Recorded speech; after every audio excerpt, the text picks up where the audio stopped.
Hello, today on my channel you will hear an amazing story about life. I hope you enjoy this story. This one struck me to the core. Honestly, I still can't forget it. Enjoy watching. She would bring them in to entertain a lonely neighbor for a fee.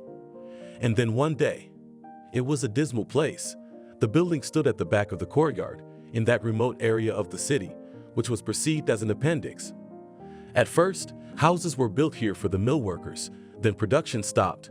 People quit and left in search of work. It was far and inconvenient to get to the city center from here. There was only one bus. So it turned out that the people who stayed here were mostly pensioners or those who had bought a cheaper apartment. In short, the residents had little money, and the neighborhood was falling into disrepair. The building in question was first a nursing home, then a hospice, and finally, that institution, which people call simply a youth house. The building was not high, 2 floors, but stretched out. If you go inside, the corridors seemed endless. No, and here you could find some coziness, for example, in the reception area and in the office of the hen doctor and in the hall. It was warm here even in the freezing fall, when nowhere had not yet turned on the heating. There were heaters here. And there were carpets on the floor, green and blooming indoor plants. Even dolls sat in glass cabinets, and paintings hung on the walls. This is where the hen doctor received guests, inspectors or superiors. And on Angelica's birthday, the guests came in droves.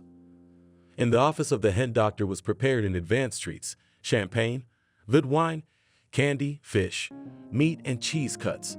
Then from there all day there was laughter. Angelica came out with red spots on her cheeks. Her gait was unsteady.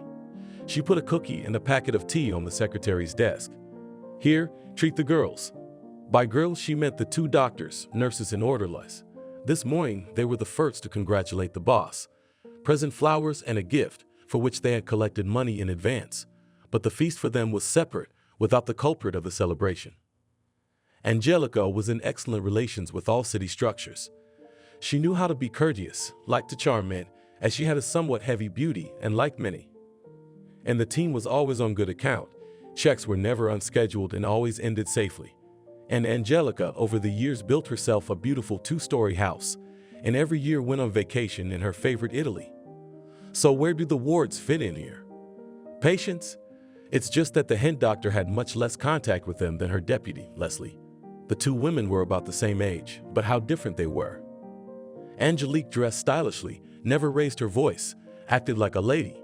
Her deputy was a real Cerberus, excessively full. She wore tights and tight sweaters with leopard coloring. Her hair was short, bleached, and the tips were dyed red. She was polite only to the people above her. The staff and patients feared her like fire. Rarely did she speak to them calmly. Usually she immediately switched to an elevated tone and derogatory remarks. The relatives of patients knew that in order to provide their loved ones with more or less adequate conditions and treatment, Leslie needed to gild her hand. Some agreed to it, some did not, and then the patients could sincerely sympathize. The old people went to the other world quickly, and the younger patients wandered in an unsightly form, resembling zombies. However, this did not apply to the few pretty girls who came here. Angelica took them under her care, and these girls brought her a certain income. The thing is, Angelique had an acquaintance, a wealthy man with very specific tendencies. Maybe that's why his marriage broke up. Now Archie was dealing with an apartment issue. He had a good hada, as he said, a large apartment in a new building in a prestigious neighborhood, and the finishing was supervised, not the last designer. But Archie wanted to move to the old stock, to buy a bar apartment in one of those houses, where rumbling entrances and stairs with low steps, as if deliberately designed to be climbed by ladies in ball gowns, where twisted bars and still preserved fireplaces in stucco. To become the owner of such an apartment was not easy. Usually it was a communal apartment, sometimes quite neglected. It was necessary to resettle the tenants, all to pick up options that would suit them, then to undertake expensive repairs. But Archie, though gradually, went to his dream. He had almost bought such an apartment. Only one room still had a stubborn tenant, and what was good in his room? 15 meters, windows into the dull well of the courtyard. Archie offered him a 1-room apartment in exchange, but the tenant wouldn't agree, purely out of spite. He said that his grandparents had lived here when they were here, so these walls were his family nest. And what was the fashion of the nouveau riche to decide where they deserved to live, and where all the rest, from their point of view, were the bastards? Archie only grunted. How inconvenient it all was. By law, a tenant could use the bathroom, the kitchen, and the hallway, but Walker already considered the apartment his own. The renovation was already underway, and there was no reason for poor Austin to use the same finished bathroom. Archie didn't like overpaying. Sometimes it occurred to him that he could have given Austin a certain amount extra and told him to get out today. But the one-room apartment was a good deal, and Austin had to be broken, not cajoled. Archie had already tried everything, the soft way at first. Specialists who were engaged in repair, at his request, created all sorts of inconveniences to the harmful neighbor. But he didn't seem to notice the noise at odd hours, early mornings on weekends, or any obstacles on his way to the common areas. He stepped over the containers, wiped his feet, soiled himself with something, and went back to his room. Ah, how uncomfortable was the stranger in the apartment. And then Archie's friends, the tough guys, talked to him. Why are you, my dear, disturbing a good man? They're giving you a separate apartment, be happy and pack your things. Otherwise, instead of a new place, you'll get 2 meters in the cemetery. You never know what could happen. And it was a bummer. The conversation took place, but the guys refused to talk about how it ended. They refused to repeat the conversation, and Austin dumped Archie when he bumped into him in the hallway. Watch your step, man, and you might slip on the stairs. Such a slippery and nasty type continued to live with Vladimir Yurievich in the same apartment. It's a good thing. Partly Walker was comforted by the fact that the apartment was almost finished, and the result was luxurious. The owner especially liked the hall, as he called the largest room. Usually Archie went to spend the night in his hut, which he hadn't sold yet, but sometimes he stayed here too. And then it was glorious to enter this very hall in the early morning. My feet sank into the fluffy carpet. The river shimmered in the light of the lanterns behind the windows. The master would sit by the fireplace with a cup of coffee and feel that here in this house, in this very room, was his place. They say that a countess used to live here, and when she fled abroad after the revolution, they made a communal apartment out of her bar rooms. It's all right, the old luxuries are coming back, and when Austin is gone, it'll be all right. From time to time, Archie took girls to this apartment, or rather, his roommates supplied him with girls. But Walker was special. The means allowed him to invite any girl of easy behavior, not even one, but a whole flock of these night butterflies if you wanted. But he was drawn to some kind of pathology. He couldn't explain why. Wasn't it because when he was a baby, the doctors doubted whether he would grow up to be normal? His head was too big, and there were certain oddities in his behavior. But as he got older, everything went away. And then, just by chance, the stars aligned. Angelica was Archie's neighbor in that elite new building. They had occasion to visit each other, and once the doctor said that she sometimes treats such girls, though they are fools, but they look beautiful. Word of mouth, and they agreed. For some reason, Archie decided to invite such a girl not here, where everyone knew him, but to the apartment in the center. And everything went like clockwork. The Countess's apartment made a great impression on the head doctor. They all drank tea together in the hall. Archie kept his eyes on Lucy. The girl looked about 16, though Angelica said she was 25. An infantile Lucy was like a toddler. She was delighted by the chocolates and fruits she had never seen before, and she gazed with amazed eyes at the luxuries around her. Lucy is a very obedient girl, separating each word, exactly suggestive, and at the same time affectionately said Angelica. Everything will always do, just ask. Yes, Lucy? The girl nodded. Well, I'll go shopping, since I'm in the center. Angelique stood up, and in a couple of hours I'll pick up Lucy. You young people rest up. 2 hours later, she picked up the girl, and there were no complications. Lucy was delighted with the sweets she'd been given and the affectionate Vovachka with whom they played daddy and mommy. Archie experienced a whole new thrill, and Angelica was quite satisfied with the fee. And so it went on. Of course, such dates were infrequent and arranged in advance. Archie would call the hen doctor and let her know that he wouldn't mind arranging a fun evening for himself. She'd see if there was a suitable candidate for the job. Sometimes he had to wait or settle for one of the girls he already knew. Lately, Archie wanted holidays more and more often because, along with the legal, he engaged in a shady business risk, but it paid off. And with girls who looked like grown-up children, he relieved the accumulated stress. And returning to the State House, where they were fed with muddy soup and cold porridge, where they had to freeze under thin blankets, swallow pills, sometimes inhale the odors of sewage and listen, with their heads in their shoulders, to Leslie's swearing. The girls dreamed that they would be called for a date again. Asterisk asterisk. Anna was outwardly suitable for the role of comfort girl, but Angelica hesitated. Anna was a girl with a special destiny and did not quite fit into the usual contingent. The girl was raised by her grandmother, and Anna early manifested a pronounced deviation. She was afraid to be among people, especially strangers. She completely lost control over herself. She began to panic. Anna's mother married long ago, left the city, and was not interested in the fate of her daughter. And the grandmother went with the girl to doctors, fulfilled, as she could, their appointments, and most of all, tried to keep her granddaughter at home and tried to do so that Anna less often fell into traumatic situations. But her grandmother was gone, and Anna went to the Duraku. There was no one to visit her. No one brought Leslie a present for the new girl to be treated better here. But Angelica told her not to touch the girl. Anna had a hard enough time as it was. First time she sat in the general ward, clasping her hands over her ears and squeezing her eyes shut, or hid her head under the pillow. "What, you hid in the house?" The nurse who was cleaning the room called her good-naturedly. Feeling that she was being addressed, Anna flinched and squeezed her eyes even tighter. After a while, partly with the help of medication, partly getting used to her surroundings, the girl got used to the fact that her life had changed. It was already possible to talk to her little by little. Anna was not beautiful, but she made a particularly touching impression. Slim, big-eyed, hair in a ponytail. Angelica was sure that Archie would be delighted with her. But at the same time, God knows how such a meeting could end.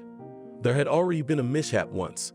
An overly emotional girl had bitten the businessman's hand, and she didn't want something like that to happen again. In the end, Angelica decided to compromise. She would come to Archie with two girls. One of them would be Lily, a proven option.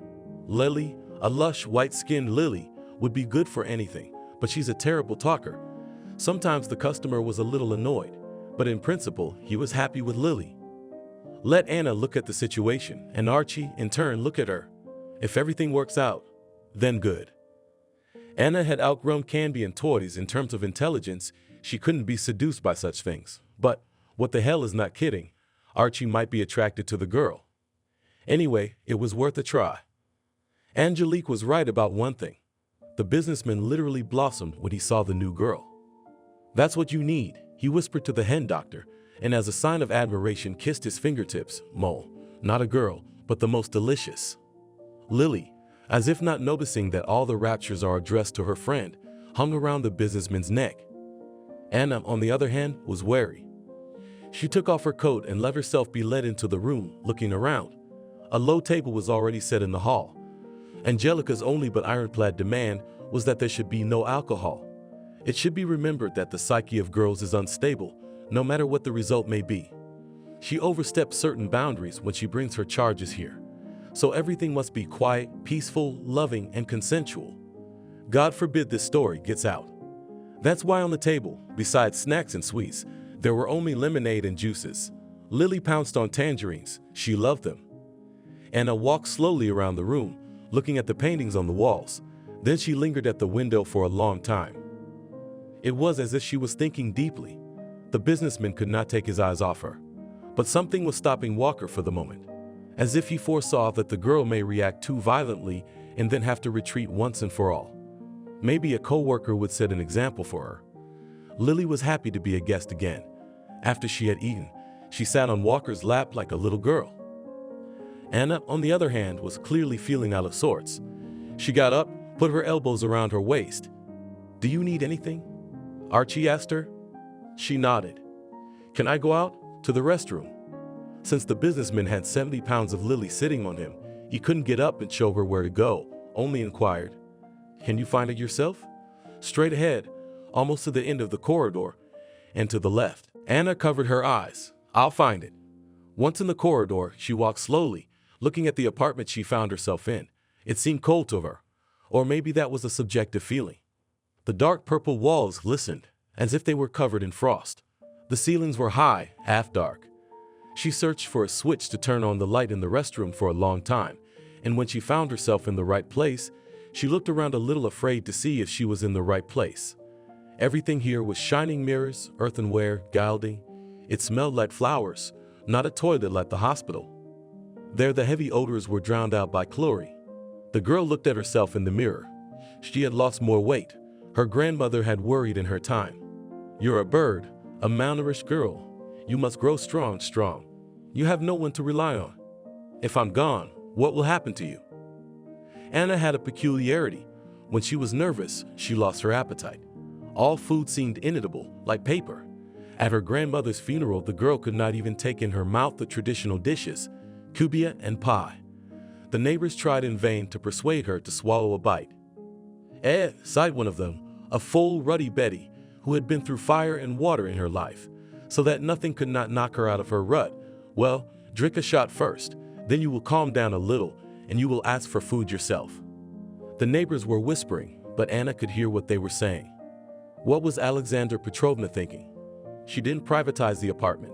She kept putting it off. And where was she to do it in her last years? She didn't even go out much. Anyway, she could have asked someone, hired someone, with her pension. Yes, she could have starved to death and done the paperwork. And now what? Anna's diagnosed. She'll be locked up in nowhere in no time. Alexander's daughter, if she didn't even come to the funeral, it means she's already given up on her mother and Anna. She won't fight for meters. Anna, even more so, she's so unrequited. And someone will take the apartment, will quickly register it for themselves. They won't let Anna out of the nut house. They say it's better now. Somebody said they've renovated it. "Yeah, renovation," said Betty Riley, "unless it's in the hen doctor's office." "That's not what I heard. Last time I checked, a reporter from the local paper came by, asked to do a story. While they were feeding everyone, he wandered around the corridors. He opened one door at random and saw a body lying under a blanket with a sheet covering its head. The guy runs to the nearest nurse. "What's going on?" "Excuse me, what have you got here? Did you have time to take it away?" The aunt comes over calmly, lifts the blanket. There's a dry grandmother lying there, a dandelion of God, blinking her eyes. Alive. The nurse says, "We're not touching her. She'll be gone by evening anyway." "Where to?" The guy was dumbfounded. "To the other world," said the nurse. "Don't you understand? Who needs her? Her relatives don't have the strength to take care of her. She's 100 years old." Well, the journalist went back and forth, looked at the patients, even talked to some of them, and wrote an article. And the editor put it neatly in the trash. Because everything is taken care of there. Everything is agreed with the hen doctor. Many people, there are situations in life when either a relative needs to be placed there or to get some drugs, of those that are not sold in pharmacies without a prescription. And they told this guy to write a new story for the paper. Phrase, about coziness, warmth of heart, and golden hands of doctors from God. Poor Anna summed up the second neighbor and poured herself another shot glass to the brim. And so it was no surprise that when they came for Anna and told her to pack, she walked down the corridor of her grandmother's house as if for the last time. She stroked the wall, covered with faded wallpaper, and still remembers the knock of the slammed door. She was placed in a 6-bed ward, and the bed, of course, was allocated the most uncomfortable, as new, at the door. Sometimes there were patients who seemed almost completely normal, but this was certainly not the case with Anna. All her free time, and there was a lot of it, the girl either sat on her bed, cross-legged in Turkish, or lay turned away from the wall, immersed in her thoughts. This suited the nursing staff. The new girl was not disorderly, did not quarrel with anyone.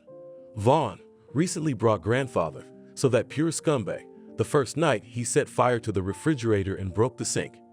The old man was locked in a separate room, and Leslie made it clear to his son that she agreed to put up with Hell Daddy only for a substantial fee. Anna was not given strong medication, so ordered Angelica, for the time being limited to sleeping pills at night, let the girl's nerves rest. Anna was revived only for the time when the patients were supposed to be engaged in occupational therapy. For some people this activity was impossible. Anna was happy to sweep the yard and water the flower beds. In the fresh air, the blush slightly touched her cheeks. But as for food, almost always the girl's portions in the dining room were untouched. Anna drank tea, forced herself to eat a slice of bread, and that was it. No wonder she was left a skin to Austin. But how dreary she was in these state walls. A dreary view from the window, endless corridors painted with purple paint, which has already peeled off in some places, neighbors on the ward, each with their own quirks. Totally heavy here was not. In any case, no Napoleon or Cleopatra Anna did not meet. But one of the neighbors every day several times had hysterics. She increased the doses of drugs. And the other almost continuously taught from morning to evening, so that the girl began to have a headache. In the end, Anna began to think that the fate of that grandmother under the blanket is not the worst option. The girl didn't believe in the afterlife, but falling asleep, albeit forever, and not seeing her surroundings anymore is probably a good thing. It's such a relief, as long as her grandmother was around. Anna never thought about death. And now, by and large, who needs her in this world? Anna guessed why she had been brought to this house. Angelica probably thought she was more of a fool than she really was. The doctor told about a kind man who wanted to make a holiday for the girls to pamper them. But Anna, seeing Archie, immediately decided, if he just touches her, she will bite him or hit him. And then she could do whatever she wanted. Let her be locked up with her terrorist grandfather. But she decided to avoid conflict until the last. Let that obnoxious fat guy play with Lily. Apparently she didn't mind at all. Maybe then he wouldn't need her anymore. Rinsing her hands and wiping them with a fragrant soft towel, Anna went out into the corridor. She didn't want to go back to the room where the businessman and Lily were. Anna walked noiselessly and decided to stay here for a few minutes to get a better look at the paintings that hung on the walls, to peek through that ajar door. A smell came to her, and she turned her nose up. It smelled like hot soup, or even like dumplings. Her grandmother often made them. She used to say you should always eat the first thing. She used to make amazingly tasty borscht, but as she got older, it became impossible. The old woman didn't always let Anna near the stove. There were precedents. Often the girl could burn herself, cut herself, burn the pot. Dumplings became the dish of the day.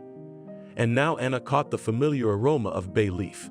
The girl took a few more steps and peered through the open door she had intended. It was the kitchen. Large, bright, and also luxuriously decorated. Not all of it, though. Next to a large modern stove and a beautiful oak table, there was a lumpy table which had not been here for some reason, and on it was an electric stove. On it stood a steaming pot. A man in a plain white t-shirt and jeans, slim and trim, was stirring something in it. Anna had no doubt he wouldn't notice her. She rose in the doorway completely silently, but he definitely felt her gaze on him and turned around. She shuddered violently. From the back, he seemed quite a youth. But now Anna realized that this man was much older, and maybe this impression was formed from these smoldering cheeks and these eyes. Anna thought that only in old age can be such eyes, like they've seen everything. "What are you doing here?" The man asked. "You came to please that old hog, didn't you?" "Well, go there." Anna's diagnosis was also expressed in the fact that she could not hide her feelings. She either kept silent or told the truth. "I'm afraid to go there," she said quietly. "Can I sit here? And then they'll come for us?" "Us?" He raised his eyebrows. "Lily's in there." She pointed with her chin toward the far room. "What, did the hog need a harem already?" Anna was quiet on the stool, hands between her knees, head bowed. She was trying to be inconspicuous, as she always did when she wanted to avoid being scolded. There was silence, then something tinkled, and the smell of dumplings became even stronger. Anna swallowed her saliva. For the first time in a long time, she was hungry. "Are you hungry?" There was no warmth or friendliness in his voice, and Anna shook her head. Her grandmother had taught her not to be a burden to anyone, which meant it was better to refuse, even if you were offered. This man probably only makes meals for himself, and if he shares it with her, that means he'll only be left with half of it. Footsteps were heard. They were coming closer. The man put a stool in front of Anna, and on it, a plate with smoking dumplings. "Eat up," he said. "You're as thin as that mouse that hung in the refrigerator." Anna didn't dare look at him. But the food was so close. She began to eat hurriedly, burning herself, dropping the pieces back into her plate. Her grandmother would have said she was eating completely indecently. The man was silent. "Would you like some more?" he asked when the plate was empty. Anna shook her head fearfully again. "Mo, what are you?" "Thank you, that's enough." "Wait, I'll pour tea." The man took up the kettle. But Anna got up. "I'll see if Angelica has already come." Silently, like a shadow, she walked down the long corridor. She had already entered the most luxurious room, which the master called the hall, but on the threshold she became wary. Heavy footsteps were heard in the adjoining room. A groan was heard. Anna's gaze darted to the right, and only now did she notice Lily lying on the floor beside the couch. Anna had seen dead people in her life, except for her grandmother. But now she realized that once that Lily was gone, there was blood only near her head, and not much. But that halted look. Anna herself did not remember how she had slipped into the tiny closet adjoining the hall. It was not locked from the inside, and the door was left slightly ajar, just a little bit, a finger's width. A man came out of the adjoining room, and Anna bit her fingers to keep from screaming. The stranger was neither tall nor shouldered, a very ordinary-looking man. A jacket, a cap pulled up to his eyebrows. But he reeked of such fierce danger that Anna squeezed her eyes shut and clenched into a ball. She had no doubt that the terrible man would sense her presence. The one in the kitchen had turned around simply because she was looking at him. This one, like a magnet, would be attracted by her fear. The stranger shoved a gun somewhere good. Then our positions are the same. Let's move on. Where do you live? Anna thought for a moment. She couldn't remember what the sign said on the house where she'd been living lately. At the hospital? She guessed. Which one? Austin kept asking. There are several in town. Do you remember what yours was called? She shook her head in confusion. Look, Austin said, I'm going to upload photos over the internet. If you see something familiar, tell me. He held the phone so that the girl could see the screen, and one by one showed her pictures of the city's hospitals. Here, Anna pointed her finger. I live here. Great, a psychoneurological boarding school after all. Austin thought he had nothing against killing a businessman. On the contrary, in certain circumstances, he was ready to shake the killer's hand. Let's go, Austin muttered, and started the car. I'll take you to the address. They drove on in silence, but Austin noticed that the girl was looking at the cityscapes as if she were seeing them for the first time. How long have you lived there? He asked the girl. Anna shifted a serious look at him. Since my grandmother died, she said, I was told that I would always be there now, because no one needs me anymore. And your parents? Anna shrugged helplessly. I don't know where my mom is, and I don't know anything about my dad. Not even what his name was. I see, Austin said. He did not speak to the girl again. When the car stopped at the gate of the boarding school, he turned to Anna and helped her open the door. You try to forget it all, he advised. Think of it as a bad dream. What happened there is none of your business. You go to sleep now, and in the morning, it'll be like it never happened. You got it? And Lily? Anna asked. Until this moment, Austin could not understand how strong an impression on the girl had made a terrible scene, which she witnessed. Maybe, because of the peculiarities of Anna's psyche, she would not take it to heart. He knew now that she was in pain. Her eyes were filled with that pain. Lily died like my grandmother, only my grandmother was old, and Lily was young.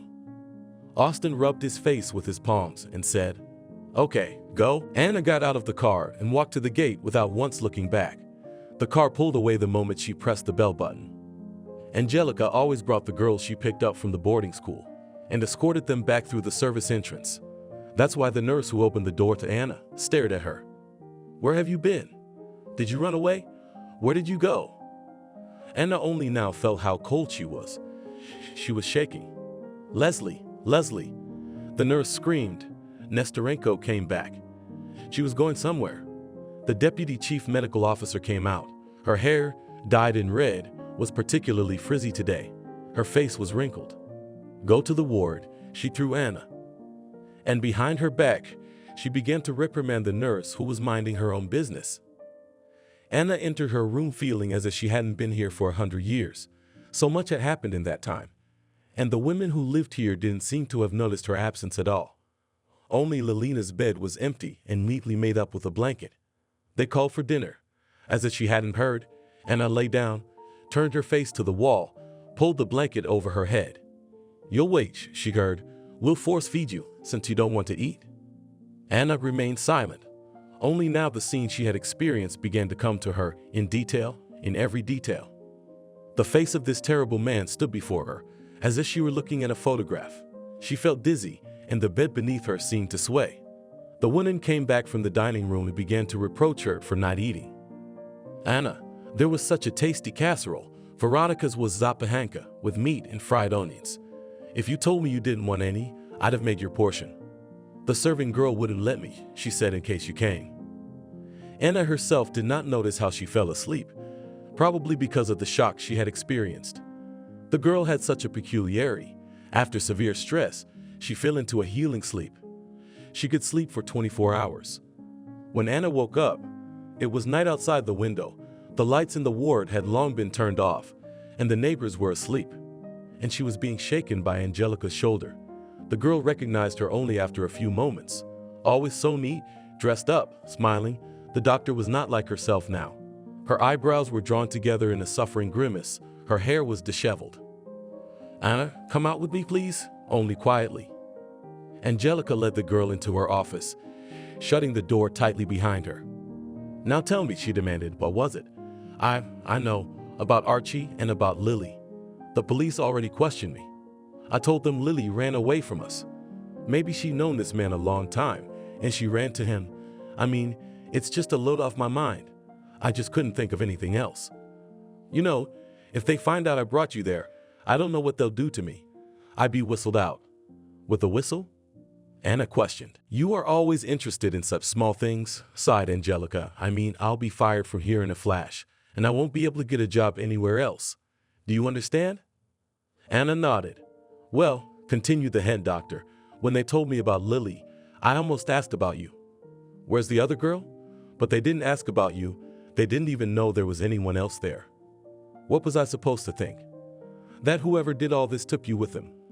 Maybe you need to be rescued. Or should I keep quiet? I was going crazy. I came back from the police and Leslie tells me that you're back, safe and sound, and you're in your room sleeping. Anna, I demand an answer. What happened there?" Anna paused, collected her thoughts, and then briefly and quite intelligently recounted everything. "So you saw this man?" Angelica asked. The girl nodded. "And you could identify him?" "Well, I mean, if you were shown pictures of men, you could say, this one was in that room. Or if several men were put in front of you, and there was a criminal among them, could you point him out?" Another nod. "What to do?" Angelica thought aloud. "You, a valuable witness, and at the same time, because of the fact that you have a diagnosis, and you live in a boarding school, any lawyer will prove that you're wrong, all made up." "I didn't make up anything." Anna's shoulders slumped. "I know, sweetheart," Angelica said with unusual affection in her voice, "but I'm not the one who's going to ask you. What am I going to do, God? What am I going to do? I lied desperately. I was just confused. And now if I mention you, I have to say everything. Or maybe I should just keep it the way I made it up. Lily ran away and you weren't even there. Let them look for this man themselves. Archie said something, I remember. Something about him being threatened. But I didn't take it seriously. It's not the 90s. And here we are? It's so scary." Anna had never seen that woman so distraught. "Okay, though," Angelica said, "let's decide this way. You have not been anywhere, and you have not seen anything. Okay. Especially since no one seems to have noticed your absence from the ward. I'll make arrangements with the staff. Go on." And, obeying the chief physician's gesture, Anna left the room with her head down. Austin had a certain instinct, and he usually obeyed it. Not every time, but there were times when he sensed danger, and he had a chance to avoid it. That instinct was telling him now that he shouldn't go home. It would seem. So what, even if the police are there now? After all, he had nothing to do. He had nothing to tell. He didn't see who did it, and the only thing he can do to help the investigation is to give us an approximate time when it all happened. And the fact that he ran away is because it was clear that there was an intruder in the house. So Austin went out the window to save himself from danger. But on the one hand, he did not want to mention Anna to involve her in the affair, but otherwise it was easy to confuse his testimony. On the other hand, the minute he told him about it, he would be a witness with all that entailed. Austin had his own channels, and he preferred to find out through them first who could have killed the businessman and his random girlfriend. Austin drove slowly, pondering which of his friends could give him shelter for this night, or maybe for a few days. An unexpected thought occurred to him, a smile slightly touching his lips. He turned around and drove to the zoo. A former classmate of his, Mickey, worked there as a night watchman. The zoo was one of those places where no one would think to look for Austin, and Mickey would be happy to have him over. He's asked him to come over more than once. He's got a little room with a couch and a kettle. Austin hated his roommate, but he couldn't imagine Archie's fate. So there's more to it than meets the eye, and he'd have to think it over. Austin called his buddy and asked him to meet him at the entrance. The zoo was closed to the public at this late hour. He stopped at the store on the way, not to come empty-handed. Half an hour later, he was already handing Vasily a heavy package. "Listen, friend," Vasily pressed his palm to his chest. "I'd love to sit with you, but you can't drink on the job. It's an iron law. I don't understand." "Don't worry, only coffee and no banned stuff." They used to live in the same yard. Vaska's parents also had a room in a communal house, and of course the family dreamed of getting out of there, to move to a separate apartment. Mickey couldn't wait for that hour, when they would have their own place, and could get a cat and a dog. The boy had loved animals since childhood. And Austin, like Anna, was brought up by his grandparents. His mother gave birth to him early. She was 15 years old, hanging out in various youth companies. She was not even 18 when Austin was born. As he grew older, the boy realized that his mother perceived him as a mistake of youth. It is not for nothing that the proverb, "the first child is the last doll, the first grandchild is the first child." His mother perceived him as the last doll, which she quickly got tired of playing. A few years later, she married a Spaniard. Her mother was a guide, drove tours, often worked with foreign tourists there and picked up a fiancé. The man did not want to take care of someone else's child, and the mother left Austin to her parents with a light heart. She herself now lives in Barcelona, occasionally calls, speaks English with a slight accent, and promises her son, "Someday we will see each other. Someday you will come to us," and they both know it will never happen. They have become strangers over the years. The mother is just solving her conscience, but she's doing it for nothing. Austin's grandparents were wonderful, and they've replaced his parents. Grandfather, a fine engineer, and his merit was that in school Austin was an excellent student. Grandpa didn't allow him to slack off on his lessons, and grandmother had an easy character, never upset, stepped over all the difficulties. Thanks to her, Austin learned that there are no dead-end, insurmountable situations. Together with Mickey, Austin once went to the Club of Reconstruction. They were both interested in the Middle Ages, made their own armor, learned to sword fight. Their paths diverged after high school. Senior year of high school, Austin went skydiving. Unsuccessful landing, complicated fracture, surgery. Now not everyone would notice that he limped, but then, Vasco was taken into the army, and for Austin the service was now excluded. And then he got involved in an adventure. His grandfather knew an investigator. In fact, his grandfather was buddies with his father, a famous journalist. Grandfather had an interesting fate. He was born in the Far East. His parents were exiles. Grandfather had a lot to tell. And the journalist went out to him came. They talked deep into the night. And the article, which soon came out, grandfather carefully kept. He hoped that Austin, or at least his descendants, would collect the family archive, and these memories will be useful to him. The journalist's name was Anatoly Pavlovich, and he has been a friend of the house ever since. And his only son, to his father's great regret, did not go to the journalism department, but went to law school. And this same Michi asked Kostya for a meeting. "I would like to talk to you, but in such a way that only we know about this conversation." Austin shrugged his shoulders. "I'm not a talker. Don't have that habit." To his surprise, Harry suggested he talk in the stairwell. "Austin, I'm not going to come by your house. You'll either refuse right away or, okay, let's not get ahead of ourselves." They had gone down one flight of stairs, and now they were standing at the window. Harry lit a cigarette, and if the neighbors saw them, no one would be suspicious. Guys aren't allowed to smoke in the apartment, so they went out. Harry asked, pushing the smoke away with the palm of his hand, "I see you're not limping too badly, good for you. Do you have your driver's license?" "Yeah, I got my license. My grandfather says I've got a real talent for it. You look like a beginner, but you could be mistaken for a pro." "That's the kind of man I need," Harry said. In a few words, he brought Austin up to speed, and the boy almost opened his mouth in amazement. There was a firm under Mitty's close supervision that was doing some pretty bad business in addition to its legitimate business. "Get a chauffeur there, and I can get some of the information I need." "I don't know. Who would take me there?" Austin's confused. "Well, I've got contacts there. I'll talk to them." Maybe they'll take you in. Anyway, it's worth a shot. What I need to know is, will you take it? It was all so far from Austin that he asked for permission to think about it, and only a couple of days later, still tormented by doubts, he called the firm about the job. From there, it all spiraled out of control. Harry briefed him. Austin was interviewed. First, he drove the deputy chief, and then he drove the chief himself. Things were really big at the firm, and it had a lot to do with the fires in the old housing stock. After the houses, as if by themselves, caught fire at night, the most intransigent tenants who refused to move out found themselves simply on the street, became burners, and without complaint they went to the miserable rooms they were offered. And then it was only necessary to remove the traces of the fire, and it was possible to build luxury housing in the city center. Of course, the whole story was not solved only thanks to Kostya. Many people contributed to it, but the culprits were brought to light. And Austin, of course, after the liquidation of the firm, lost his job. "Do you want to be involved in something else like this?" Harry asked him. But this time, the guy said no. "It's not my thing," he said. "I understand that it's all necessary, that you cannot leave it like that, but only to rub in the trust, and then, well, I cannot fire." Harry didn't insist, but he did help with the job.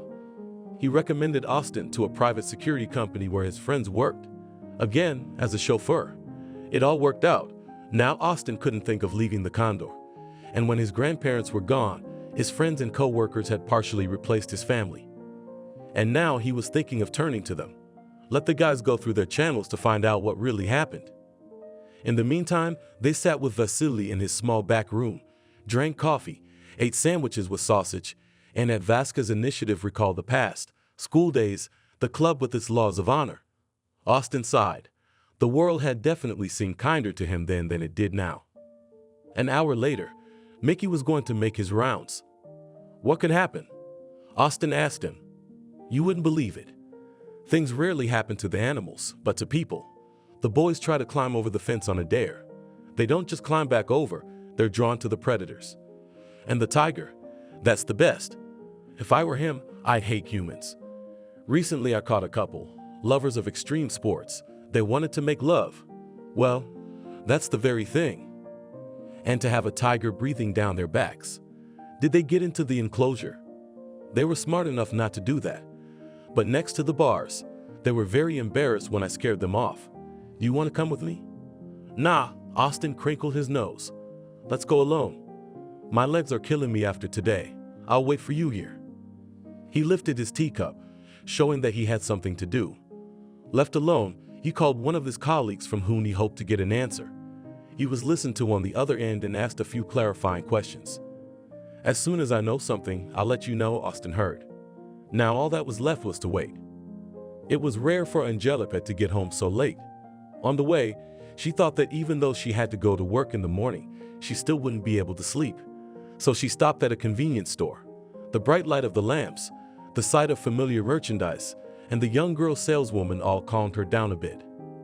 Angelica was used to eating sweets for stress, though she scolded herself for it.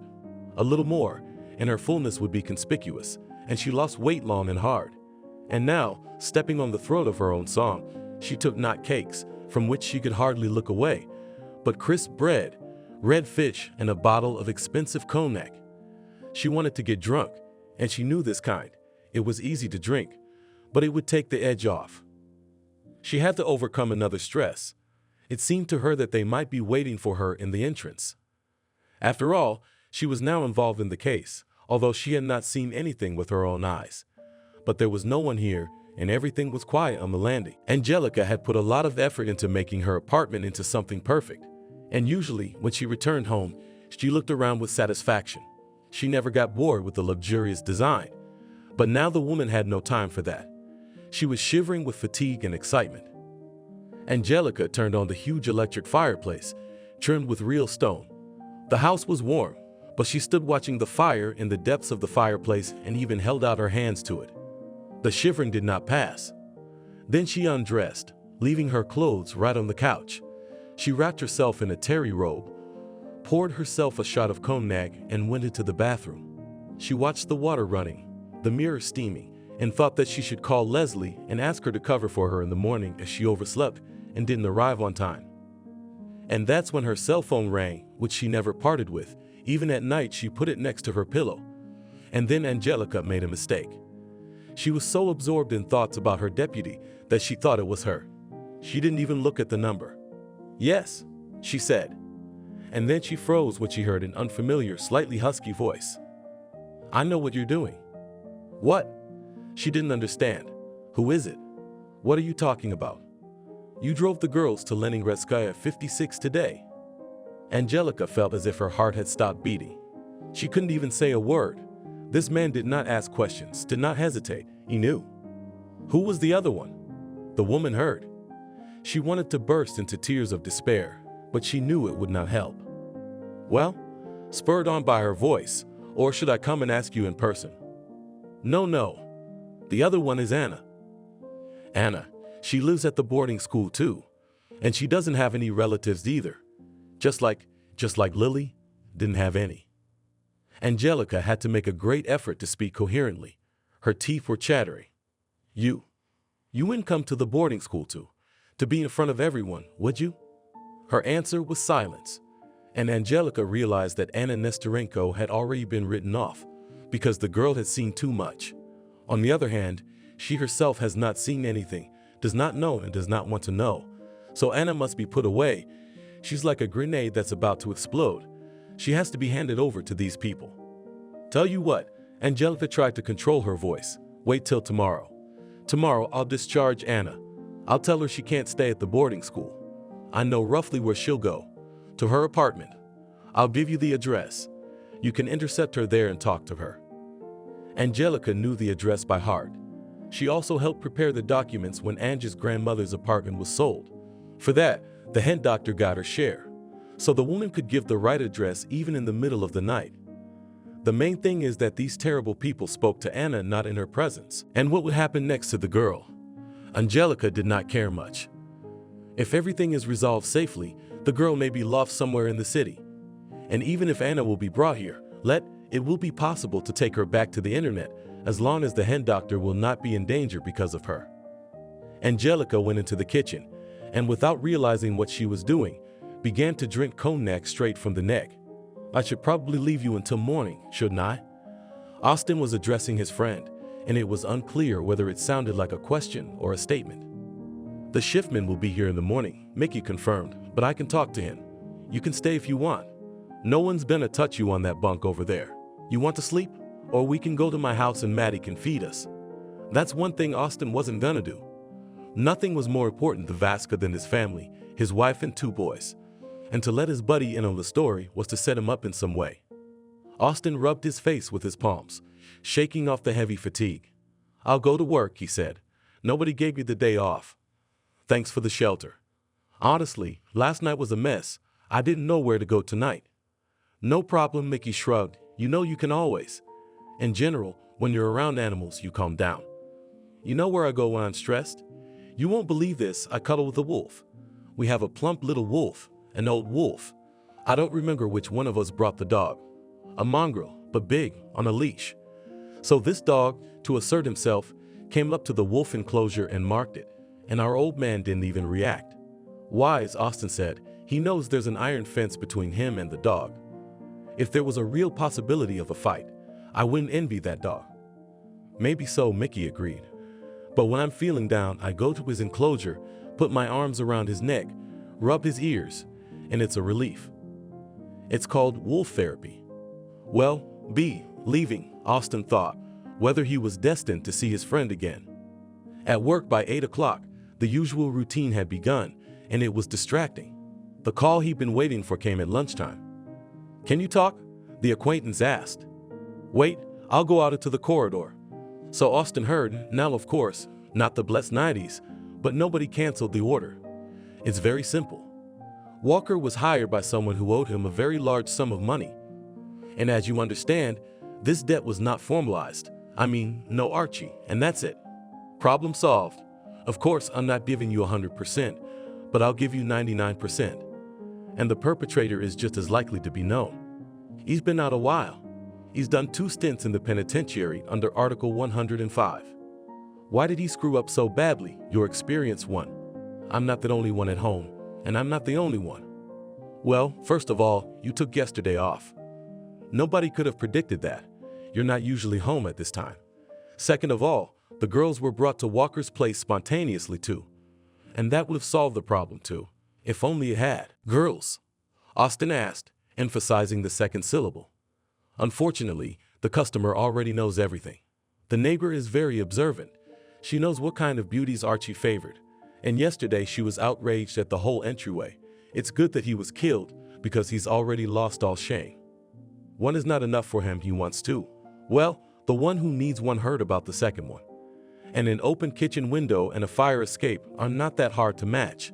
So if you know the second girl, you better put her somewhere safe. I don't think the customer's gonna be bagged that fast. It's one thing to know who did it, it's another to prove it. Got it, Austin said. He knew where to find Anna, but how to get her out of there? And where was that safe place? How do you discharge her? Anna was confused. Honestly, I was told that I'm here for good, that I can't leave. Why not? Angelica shrugged. You're not a danger to people. You've been behaving well lately. Why don't you live like normal people? Pack up and you'll be on your way. Putting Anna's things in the bag wasn't difficult. 10 minutes and the girl's bedside table was empty. Her robe was no longer hanging on the headboard. Her slippers, placed in a plastic bag, disappeared into the bowls of the bag. Anna would walk out the door and nothing else would remind her of her. Usually girls, if such a miracle happened and they were discharged, were accompanied by a nurse or even the attending physician. But here Angelica did everything herself. Come with me, she told Anna. And when the girl entered her office, Angelica handed her a couple of pills and a glass of water. Take these to make you feel well. I've called a cab. They'll take you. Anna did not remember her documents, and Angelica did not return her passport. She imagined what awaited the girl, a locked door. Other people had lived in the apartment for a long time. But by the time Anna got there, the drug would start working. The girl will look like a narc, will not think much. She'll be easy to put in a car, drive away. She won't call for help. And then, she wouldn't have any documents on her. Angelica felt that she was completely confused, but she had no choice. As she climbed the stairs, so familiar, Anna realized she didn't have a key.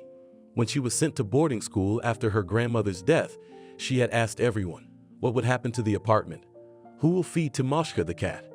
She was told that they would put tenants in the apartment, and they would take care of Timoshka.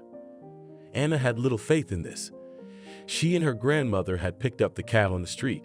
He was unattractive, as her grandmother used to say, soapy, and one-eyed. Who would want one of those? But if these people, the new tenants, were home now and opened the door, Anna would say that she couldn't rent anymore because she had nowhere else to go but this house. She pressed the bell button. It was so strange to ring her own apartment. A few seconds later, there were light, hurried footsteps, and Anna breathed a sigh of relief. But someone was peering through the peephole, and she was in no hurry to open it. Let me in, please, Anna said. And who is it? Came a child's voice in reply. The landlady. Not true, objected the child. This is our apartment. Daddy bought it, so I'm not going to open the door for you. Get out of here. That's all. There was nowhere to go, except to wait for the kids' parents and talk to them. There's no way she, who lived here all her life, had no right to come into her own house and stay in her own room. The child had obviously messed something up. Anna felt worse and worse. She had left the boarding school quite healthy, but now she felt dizzy and tongue-tied. She was about to sit down on the stairs, but she was afraid that she would not find the strength to get up. So she called the apartment across the hall. If Selena wasn't home, or if she refused to let her in either, then she could sit down, lean against the railing, close her eyes, and see what happened.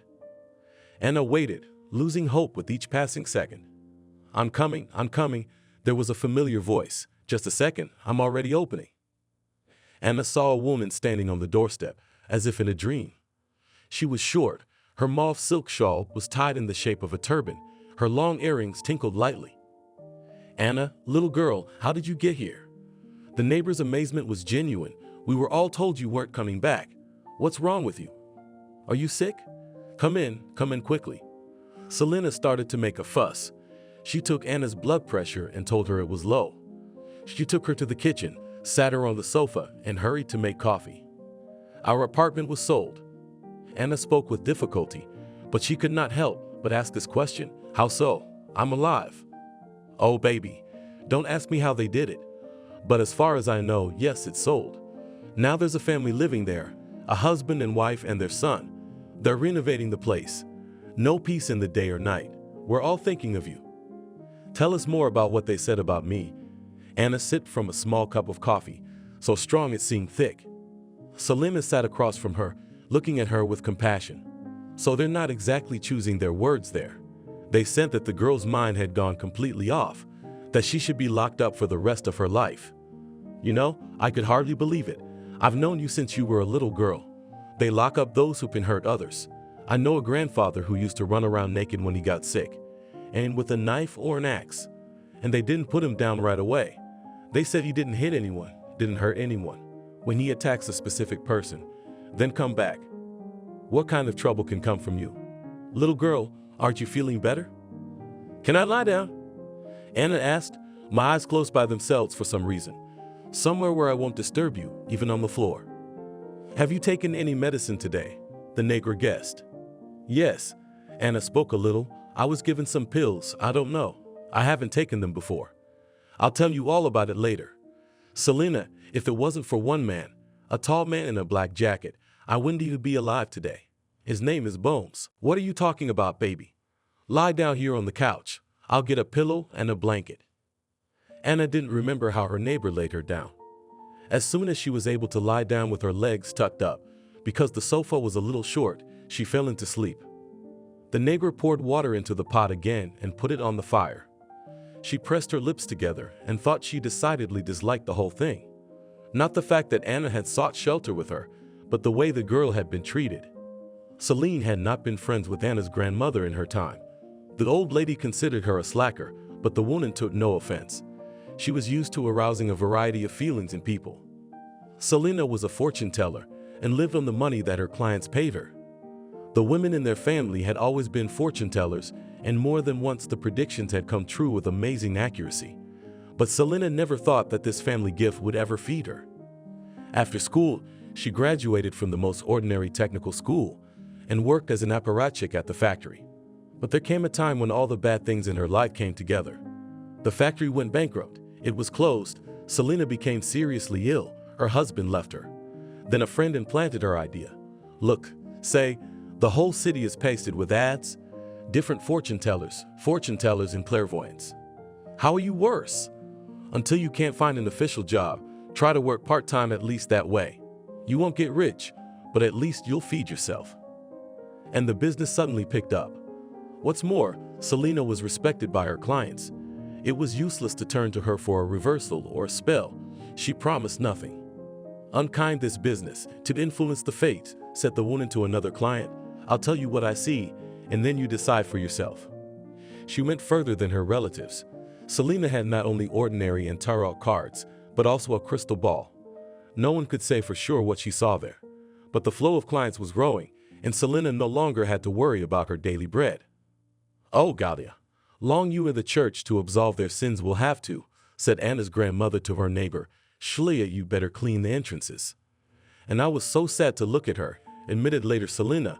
I wanted to tell her that her death will be unexpected, and we must do something to protect her granddaughter. But she wouldn't have believed me anyway. Or even worse, she would have done something on purpose to show me that she didn't mean what I said. And now, sitting at the table with a cup of coffee, Selena pulled out of her pocket a tattered deck of the most common playing cards she never parted with, shuffled it quickly, and laid the cards out crosswise, with the Queen of Diamonds in the center. It wasn't that she didn't trust the girl's words. Anna usually spoke quite sensibly to her. But the fortune teller was accustomed to check everything in her own way. And now, she drew her eyebrows together, took a long look at the abundance of black suit. All 9 of spades fell out. Damn it, sipped her coffee once more, touched the king with her finger, which lay near the Queen of Diamonds, and whispered something. For her it was now clear that Anna was between two forces, and black is much more, but not always overcome by numbers. The trouble was that there was no one behind the king who could come to Anne's aid. Austin stopped the car outside the boarding school. He knew it was a closed institution, and to get in, he'd have to make up some kind of legend. That wouldn't be a problem, but how to get Anna out of there?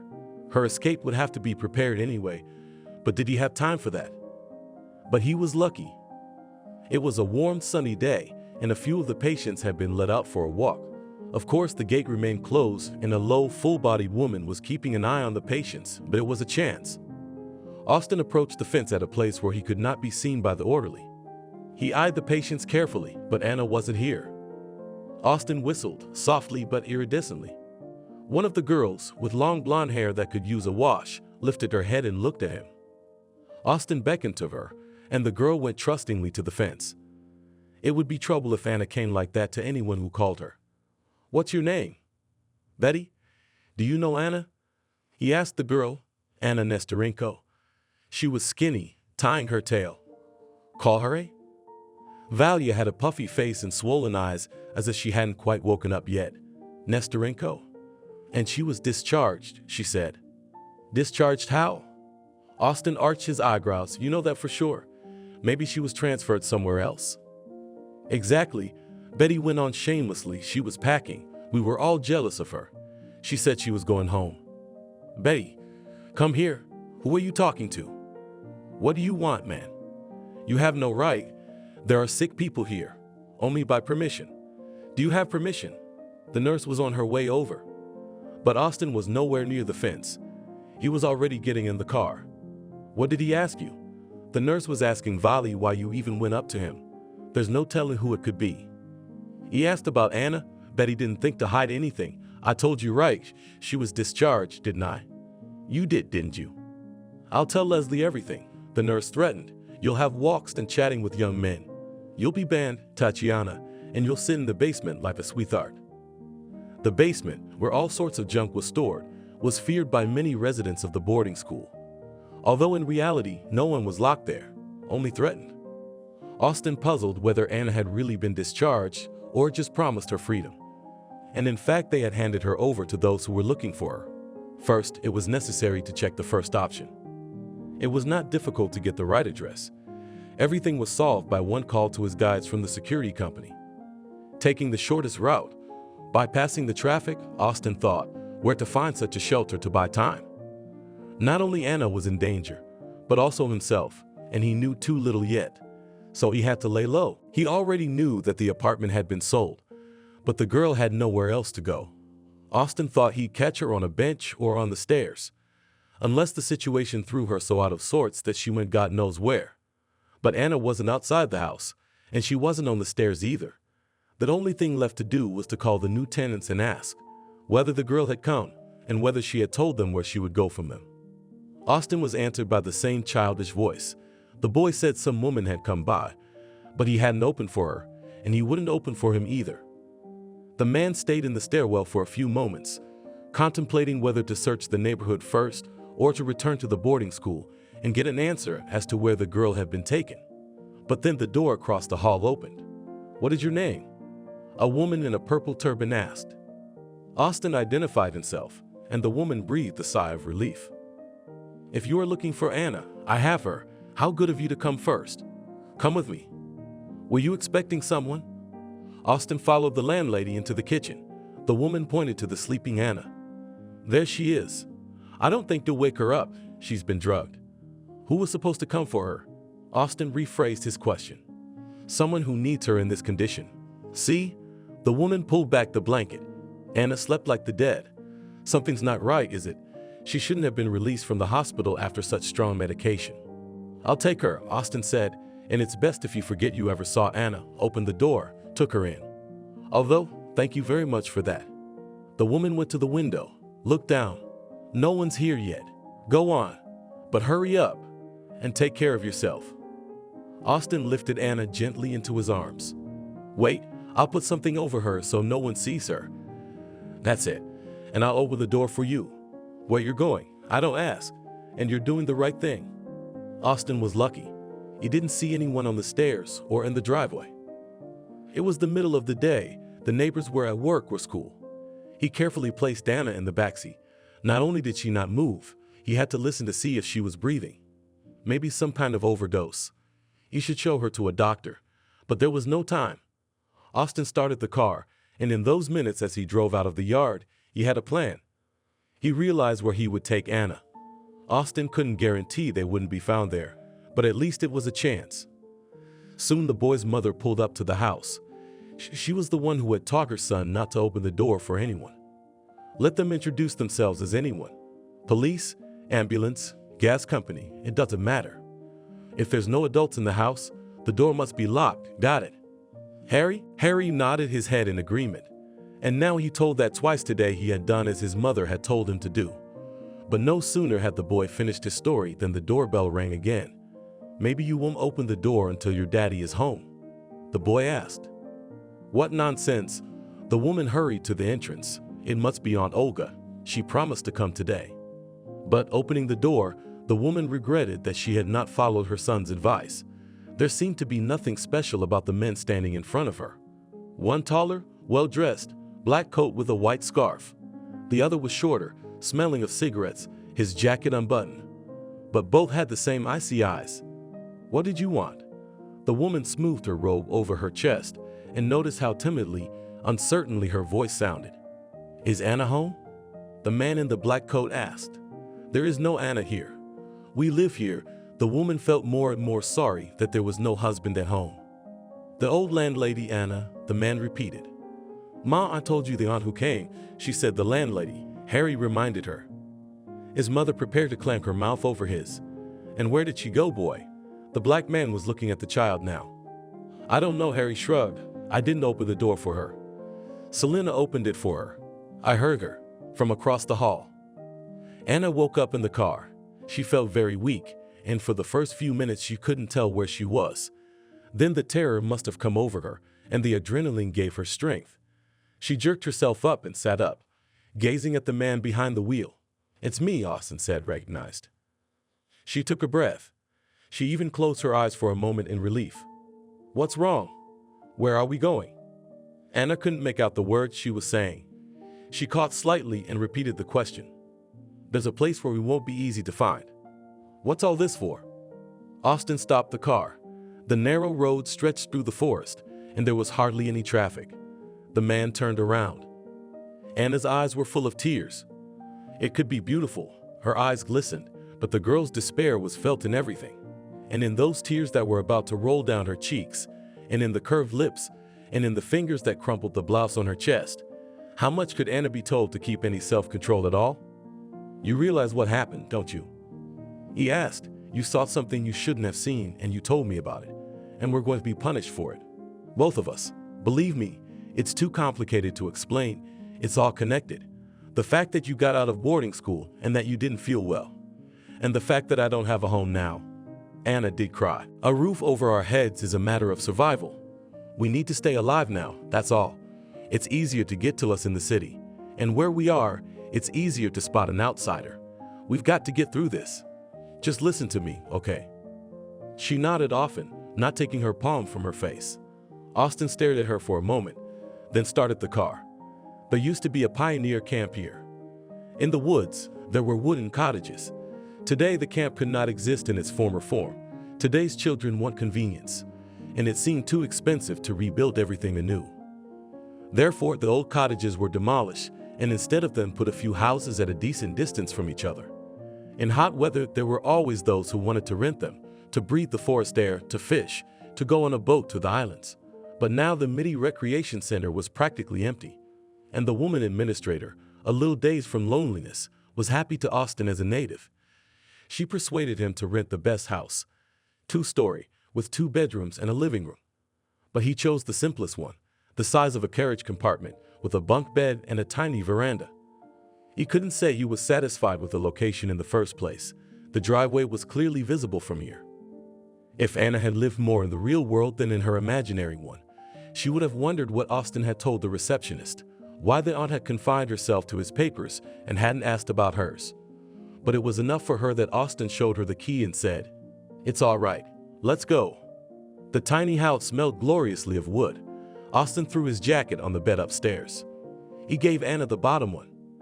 It would have been fine for everyone, but the second tier was low, and the girl could only sit on her bed with her head down. They spent the first few days here quite peacefully, like ordinary tourists. Not far from the recreation center was an old village, and they went there to buy food. The administrator, Aunt Lucy, brought them an electric kettle, and in the village they took surprisingly tasty fresh bread and rolls. It's like when I was a kid. They don't even make them like this anymore. They also climbed the low mountains here. They sat on the rocky spurs. There was a lot of wind and a lot of sky. And it seemed to Anna that it was not difficult at all to pick up the airstream with outstretched arms and fly. When the sun warmed up, it was warm and smelled of wormwood. Everything around looked so calm and carefree. Once they even reached a distant spring, and Anna was struck by the silence around them. Not a single sound but their voices. And the water was straight silver. Austin said he'd read about it, and there really is a lot of silver in it. But when they went back, he always left Anna somewhere private, and then he'd go on alone. Check the situation, he said. If everything was quiet, he'd come back for her. And of course they talked. Anna, who had been so afraid of people that she spoke to them first in exceptional cases, now told Austin things she had never told anyone. He learned that in her early childhood, when Anna was very young, her mother had shouted at her and beaten her severely, and ever since then she had been afraid of loud noises. Then my mother disappeared somewhere, as if vaporized. Anna began to live with her grandmother. She tried to put me in kindergarten. It was a horror. There were children around. Their squeals echoed in my head. It hurt. I sat in the corner with my hands on my head, not reacting to anything. And that's it. My grandmother was told to take me home and never bring me back. They never had kids like that before. And then my grandmother took me to the doctor, and I was diagnosed. My grandmother said I wouldn't even go to school. Regular school. I'd have to go to a special school, and there wasn't one nearby. Grandma didn't want to leave me, so she started teaching me herself. I stayed at home all the time. I only went out with her, holding her hand. Grandma was worried about what would happen to me when she was gone. She wanted to find me a guardian, but she didn't have time. I only saw my mom on video. Austin said, "Beautiful. We're on a first-name basis." She only called old people at first, my grandparents. Asked about me, said when I grew up, I'd understand her. Well, I grew up. She had kids from another marriage a long time ago. My mother said, "Austin, come visit. I'll give you a good hotel, take you around the city, show you around." I told her, "No, I'd rather you come to Kalima." That was all the communication. If something happens to me, she'll just waggle her eyebrows. How sad. Nothing else. Austin and Anna were sitting by a river called the Black River, which flowed into the Witch Lake. When Austin told the girl about it, she shuddered. Is it really mystical? No. The water in the river is just ordinary water, and it's a narrow little river, the kind they say a chicken can wade through. And the lake, they wanted to make a lure for tourists, because it looks like water from this edge, and further away, it's a swamp. So they wanted to build a tourist route here to lure people with something extraordinary, mystical. They put wooden sculptures along the banks, witches in various forms, made up legends about the fog that often happens here. In short, everyone has his own Brocken Mountain. How you know all this? Where are all these witches now? When have we ever had anything beautiful and derelict lingering in its place? Austin answered a question with a question. The sculptures were either broken or stolen. How would I know? I used to camp here with the boys. We were a good group. We snuck out here a few times to sneak away from the counselors. Even in that place, see? Yes, where the birch tree grows, we found a way through the swamp to the other side. At first, as fools, we just wanted to get across. We told each other stories that a witch lives there, on the other side of the swamp. How we hadn't drowned yet. And then, mushrooms were growing there. One kid said you could eat raw mushrooms. How did we survive our childhood, you tell me? Anyway, when I went skydiving, and I fell, I was very close to going down. It would only have broken my leg, but I hit the back of my head. That's where I was on a hair's breadth, as the doctor told me. Anna suddenly felt sorry for Austin, as if he were a little boy. She wanted to stroke his head. It was an amazing feeling, because before, on the contrary, everyone had talked to her, to Anna, as if she were a child. And Austin was big, strong, and he was the one protecting her. So why did she feel sorry for him? And so much so that it made her heart ache. His real name was Felix, and he mentally berated his parents more than once for calling him that. When he first came to the colony, how much ridicule and reproach he'd gotten for his name. They told him that Felix had become a household name. They said he was a knight of the revolution, something about clean hands and a warm heart. But you're the opposite, they told him with contempt. Your hands are dirty and your heart is cold. You're not Felix, you're Felix. And your soul is like a piece of paper. How did you not feel sorry for that teacher? Actually, he and the boys didn't think about killing anyone at all. They just wanted to give the guy who gave them a ride in the car a little bump, put a rope around the back, and then take the money. By the way, it wasn't much money. They couldn't even buy enough booze. Harvey wasn't even high, and the guy's gone. Turns out he was a physics teacher, a young specialist. They loved him at school. And at the funeral, all the girls cried. And the Filka's company, Kolka, the oldest, went to the zone, and the rest to the colony. It was a miserable place. Long one-story barracks, boys with haircuts, a schoolwear. Apart from the teacher, a man in uniform was always present during lessons so that the boys didn't throw anything away. Here Felix received his certificate and acquired some additional knowledge. So he realized that he had been sent to the colony for nothing, set up for a pittance. And if he was to risk his freedom, it would be for good money. When he got out, he learned a lot. And now, in fact, he had 2 jobs. One, official for cover, where he earned some small money. And the other was the one for which he'd acquired the skill he needed. He had a natural talent for shooting he'd almost never missed. And also in certain circles he got the nickname Ticks because his behavior resembled that very insect, clinging, so will not let go. And when the second unfortunate miscalculation happened, and he got not to the colony, but to the zone, he was treated differently. There was even a certain respect. And blunders, well, everyone has them. A rich businessman has to deal with his wife, who wanted a divorce, and at the same time planned to take too much. The merit of Mike was also in the fact that he presented the case as an unsuccessful robbery, say, and did not think to hurt the woman, but so it happened. Not a word about the customer.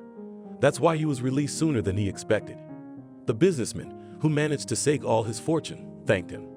Souls, gone to the other world, and they were not 2, and not 3 did not dream of Ticks, and there was no more alien to him feelings than remorse, but only to the business of his treated as a kind of puzzle. And he was well hurt if he could not solve the next problem. And right now it seemed so simple. Walker's partner had asked him to eliminate Archie, and no one was supposed to be in the apartment at that hour, and the fact that there were 3 extra people was an oversight. And all 3 of them were supposed to keep Archie company in the afterlife. One girl did, but the other 2 had yet to be found. The neighbor, the crazy girl who pretended to be a sorceress, helped him, but not that much. And that, it took a lot of effort before he got out of her the license plate number of the car on which the couple left. But where these 2 went, the neighbor could not say, despite all the efforts made. The owner could not do anything else. She already began to shake, not even from the sight of Kleshy, enough in his voice in the phone. She was afraid of her teeth, began to knock. She once already gave away this girl with the guts, even drugged her something, so take warm. But he knew that sooner or later he'd get to these 2. And thanks to the fact that he knows well how to search, sooner still sooner, thankfully, and the assistant was found. It was a fluke. The weekend came, and a youth company came to the recreation center. The guys were looking for entertainment. They climbed all the surrounding mountains, fried meat on the grill, fooled around. They took pictures of themselves and each other, and all the pictures were immediately posted on social network. On one photo and flashed a car with a characteristic license plate number. On Monday it was cloudy, it rained in the morning, which was followed by a sharp cold wind. It was good that Austin had managed to ask Aunt Zena for a small heater beforehand. Anna prepared either a late breakfast or an early lunch while Austin slept on the top shelf. Anna tried to move silently, sliced bread, made a couple sandwiches for each of them. One with sausage, the other with canned vegetables, mysteriously named Lutenitsa. There wasn't much choice in the village store. Anna made tea and lightly touched her friend's shoulder. Breakfast. Austin had completely forgotten in his sleep that he was sleeping upstairs. Started to get up as he would have gotten out of a regular bed. Anna turned around at the rumble and put a hand to his cheek. "Oh, are you all right?" "My leg is bruised." Austin wrinkled his nose, hiding the pain. "That one. Good thing I didn't break it again. That's all we need right now." "What if it is broken?" "Don't worry, I'm experienced. I know what it would be like if you did. It's nothing. I'll hobble around for a day or 2 and it'll pass, all because of those cretins who kept us up late last night. They were singing their songs. We just left at dawn. Well, now it'll be quiet all week. No visitors." "Who's that?" Anna pointed out the window. "There's some more of them coming." Austin looked out of the window and saw two men walking along the path. One was tall, in a black coat, the other shorter.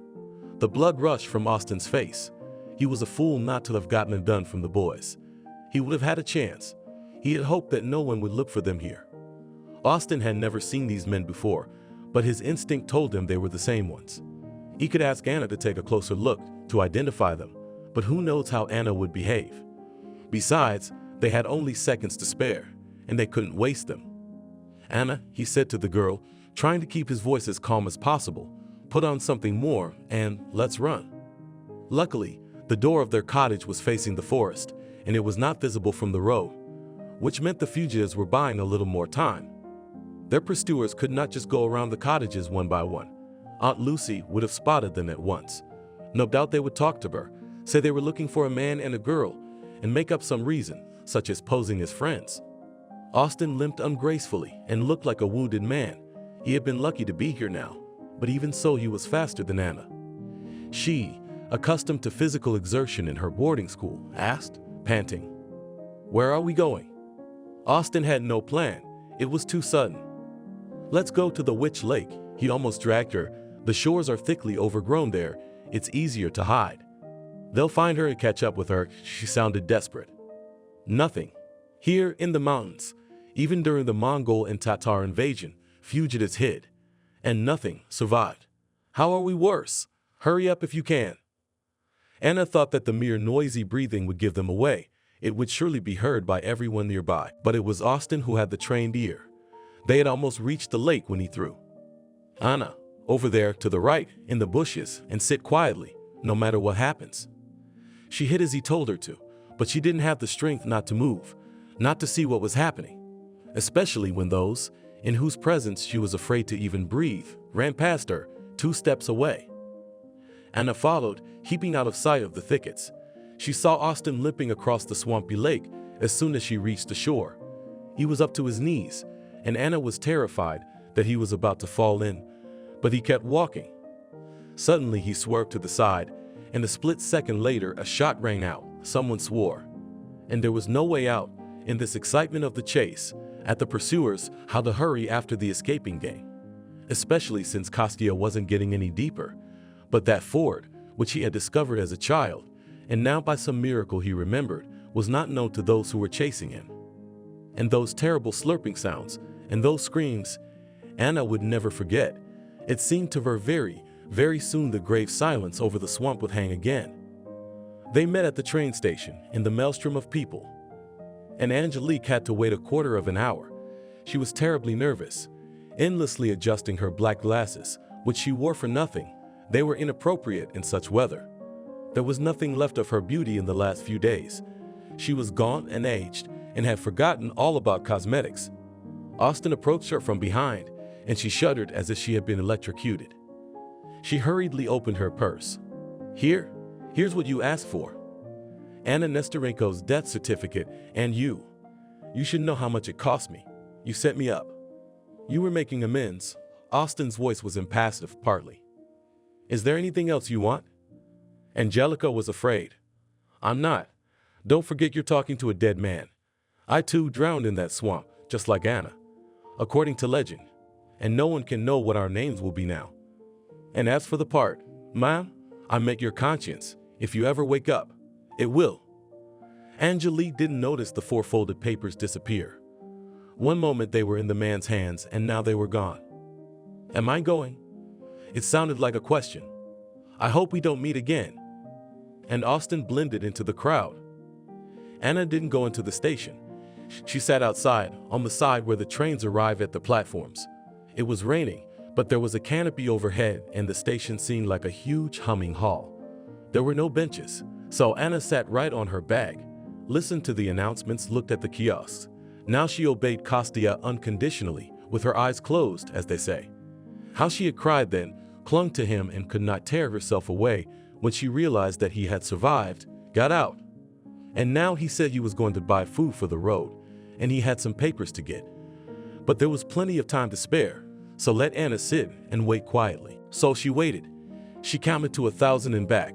listened to the old song Faina, Fa, and Na, which played at some man in the neighborhood. I sniffed my nose, smelling the smell of fried sausages, and realized that I was terribly hungry. And then Austin finally showed up. He handed her fried patties and a small bottle of lemonade. He stood up to shield her from people walking by. "Is everything all right?" she asked trustingly, lifting her face to his and taking a bite of her pie. He sighed, but said firmly, "Fine." He decided not to tell her about the fortune teller. There was nothing he could do about it anyway. They won't be looking for us anymore? There's no one to look for. We are no longer in this world. There's nothing left of us. They didn't find us. You can't search the swamp. The good citizen who ordered us is convinced of that, and I hope he stays that way, especially now that he has everything he wants. It will come and pay him back, but a little later. As for Mite and his accomplice, the air is cleaner without some people. Have not noticed? It was all too complicated for Anna, and she was worried about something else. But I can't be on my own. I'll be taken somewhere again, like that boarding school. No grandmother, no guardian. Wait, we'll get settled. We'll try to get your diagnosis off your chest. And if not, don't worry about a guardian. We will. Here's some paper. Wipe your hands and let's go. Our train was announced. Anna looked around her with the curiosity of a child stepping onto another planet for the first time. Austin was carrying the bag. The train was long, and after a few minutes he wanted to shift the heavy luggage, but the girl clutched his fingers so tightly that he did not dare to release them. The conductress was thin, anxious for the flight to start, and took their passports. "Harvey and Natalie, 25th and 26th seats, come on in." And 10 minutes later the train sailed slowly along the platform, and for a while longer its red lights were visible in the fog. Thank you for watching this video to the end. Subscribe to the channel. Like it, write comments if you like the story, and see you on the channel.